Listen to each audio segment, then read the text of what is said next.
قربان ہو جائے ہمارے نبی محمد صلی اللہ علیہ وسلم اور محمد صلی اللہ علیہ وسلم کی بیویوں پر. لیکن آپ نے غور کیا کہ اللہ سبحانہ تعالیٰ اللہ کے نبی صلی اللہ علیہ وسلم کی گھر کی عورتوں، اللہ کے نبی صلی اللہ علیہ وسلم کی بیویوں کو حکم دے رہے ہیں کہ جب وہ صحابہ جیسے ایمان والوں کے سامنے آئیں تو سر سے لے کر پاؤں تک اپنے آپ کو ڈھانک لیں، حجاب کر لیں.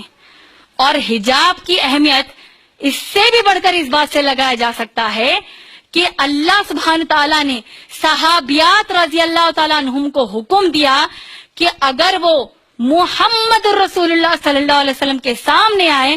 تب بھی وہ حجاب کر کر آئیں. یا اللہ،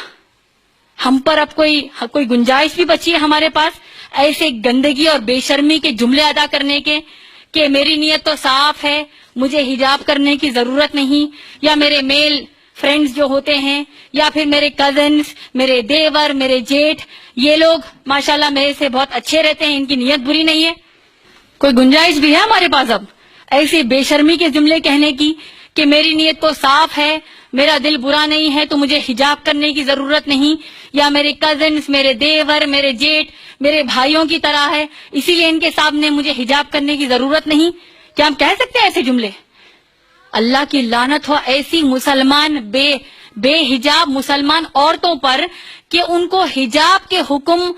کی جو اہمیت ہے اس بات سے بھی ان کو اندازہ نہیں لگ رہا ہے کہ اللہ کے نبی صلی اللہ علیہ وسلم کے سامنے آتے وقت صحابیات کو کہا جا رہا ہے کہ اگر تم کائنات کے رسول کے سامنے آؤ صلی اللہ علیہ وسلم کے تب بھی تم کو حجاب کرنا فرض ہے. اور لعنت ہے ایسے مسلمان ماں باپ پر جو اپنی بچیوں کو حجاب کرنے سے رکاتی ہیں اور اپنی حجاب کرنے والی بیٹیوں کا مذاق اڑاتی ہیں. میری بہنوں،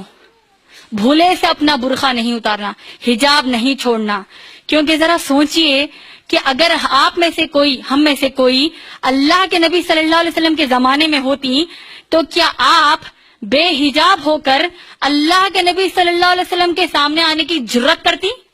ہرگز نہیں. تو پھر کیسے آج کے گندے ماحول میں ہم اپنے حجاب کو بغیر کسی احساس کے، بغیر کسی شرم کے اپنے گھر کے، خاندان کے غیر محرم مرد اور باہر